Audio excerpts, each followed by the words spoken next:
Monsieur le Président de la 78e session de l'Assemblée générale, Mesdames et Messieurs les chefs d'État et de gouvernement, Monsieur le Secrétaire général, Mesdames et Messieurs les chefs de délégation, Mesdames et Messieurs, distingués délégués, il m'échoit le privilège et l'insigne honneur, au nom de Monsieur Patrice Talon,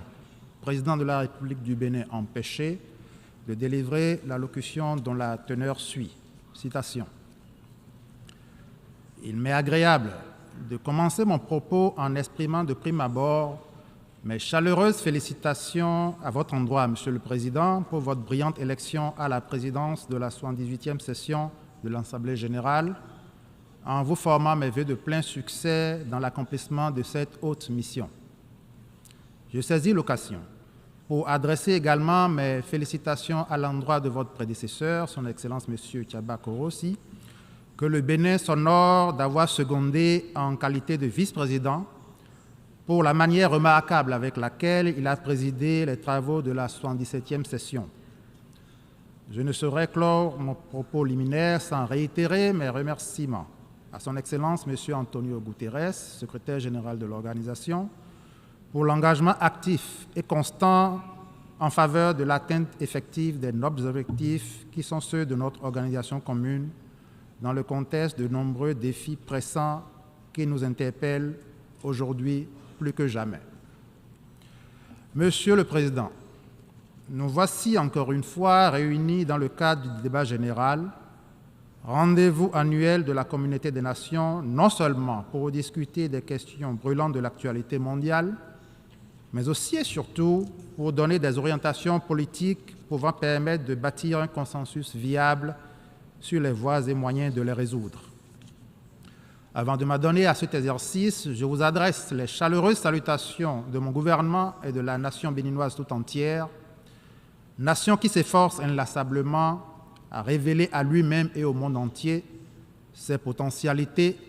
ses atouts et à jouer pleinement la partition qui est la sienne dans le concert des nations en faveur d'une humanité plus unie et prospère.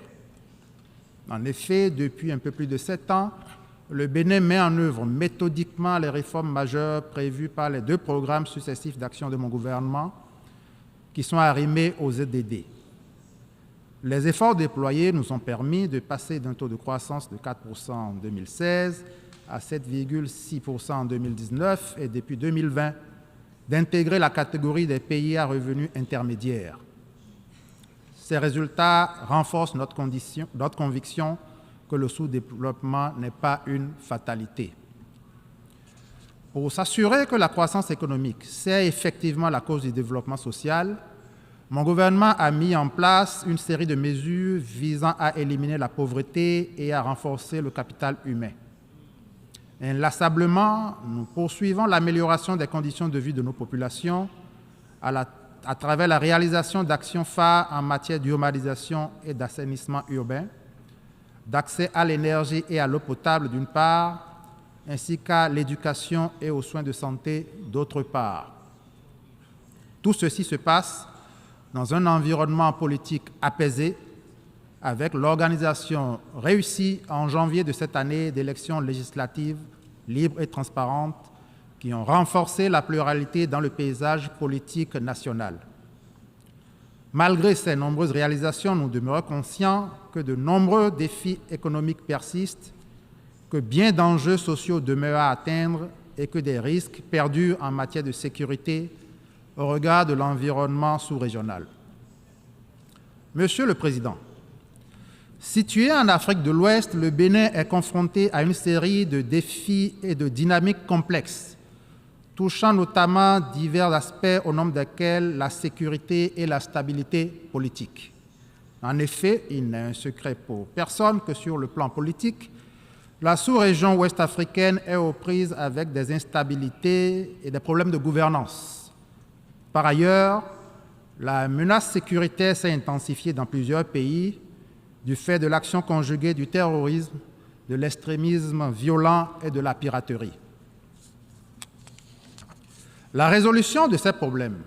exige une coopération sous-régionale et internationale ainsi qu'un engagement continu en faveur du développement durable et de la démocratie. pays épris de paix,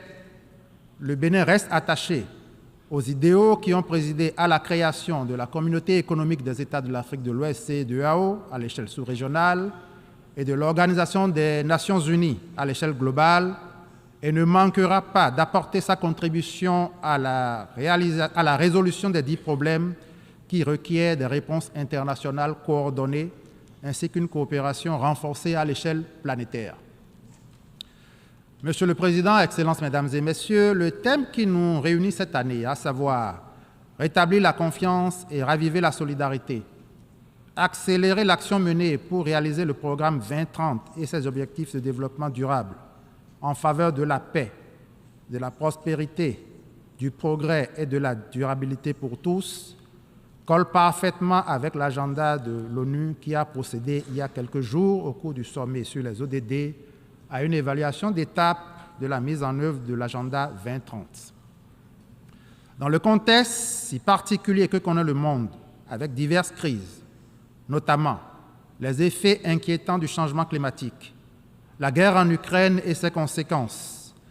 les secousses politiques dans certains pays, nous abordons cette nouvelle session alors que même l'humanité continue de faire face à une multitude de défis complexes.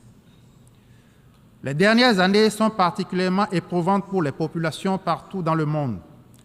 Elles ont mis en évidence les fragilités de notre monde dans le contexte de la mondialisation, de la pandémie du Covid-19 et de ses conséquences. Dans notre monde secoué par des convulsions, fracturé par les inégalités, démunis face aux nouvelles menaces, les Nations Unies doivent demeurer pour les peuples de la planète un phare d'espérance, de solidarité et d'humanisme qu'il nous faut préserver à tout prix et renforcer. Ce thème nous replace devant nos responsabilités et nous engage à renouveler notre foi dans les idéaux de la Charte des Nations Unies. Il nous rappelle l'urgence à l'action collective pour trouver les solutions idoines et durables aux défis de notre temps, dont le plus pressant est celui de l'atteinte des ODD d'ici à 2030. Ces défis soulignent plus que jamais le rôle crucial qui est celui des institutions multilatérales pour notre prospérité et notre sécurité collective. Le Bénin soutient, en conséquence, toutes les initiatives qui contribueront au renforcement et à une refondation ambitieuse de la gouvernance mondiale à travers des réformes appropriées sur 3 grands axes. La refondation des Nations Unies, que nous appelons de nos vœux, exige de prendre la pleine mesure de ce que le monde a beaucoup changé depuis 1945 et que si nous voulons tenir les promesses de la Charte, la gouvernance de l'ONU doit être réformée en vue d'adapter l'organisation aux défis de notre temps. C'est l'occasion pour ma délégation de renouveler son appui politique à l'agenda de réforme proposé et lancé par le secrétaire général par rapport aux 3 piliers que sont la paix et la sécurité, le développement et les droits de l'homme. Par ailleurs, l'acuité des crises qui secouent le monde et les mutations géopolitiques intervenues depuis 1945 requiert un rééquilibrage des rapports de force aux Nations Unies, notamment au Conseil de sécurité. À cet égard, le Bénin plaide en faveur d'une réforme effective et immédiate, visant à rendre cet organe plus représentatif et efficace, notamment par le biais d'une augmentation du nombre de ses représentants, qu'ils soient permanents ou non permanents, conformément à la politique africaine telle qu'exprimée par le consensus d'El-Zouini et la déclaration de Sirte. Cette refondation doit aussi s'opérer au niveau du système commercial multilatéral, avec des règles commerciales plus équitables, régissant un environnement international qui favorise les pays en développement, la production et la création de la valeur ajoutée, l'accès au marché et une intégration dans tous les segments des chaînes de valeur mondiales. Il urge enfin une refondation de l'architecture financière mondiale dans le contexte actuel que d'aucuns qualifient de grande fracture financière, où le système financier mondial peine à juguler efficacement les impacts des crises mondiales sur les pays du Sud et à favoriser de façon significative le financement du développement durable.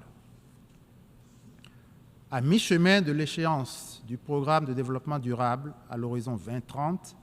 et si nous voulons accroître nos chances d'atteindre les objectifs que nous nous sommes fixés, il s'avère impératif de garantir un environnement permettant un meilleur accès à des financements structurants et durables. Cet impératif appelle une approche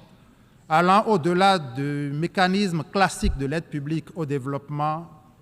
vers des investissements directs, productifs, aux taux les plus bas et sur les échéances les plus longues possibles. Monsieur le Président, Excellences, Mesdames et Messieurs, c'est seulement sous réserve de telles réformes courageuses, soutenues par une volonté politique affirmée, que nous pouvons faire face efficacement aux grands défis contemporains qui nous interpellent et autour de la résolution desquels notre organisation joue sa crédibilité dans les opinions publiques nationales, voire sur la scène internationale. Ces défis ont pour nom, inter alia, la paix et la sécurité, y compris la cybersécurité, la démocratie et les droits de l'homme, l'accès à l'eau et à l'énergie de façon durable et respectueuse de l'environnement, la santé et l'éducation,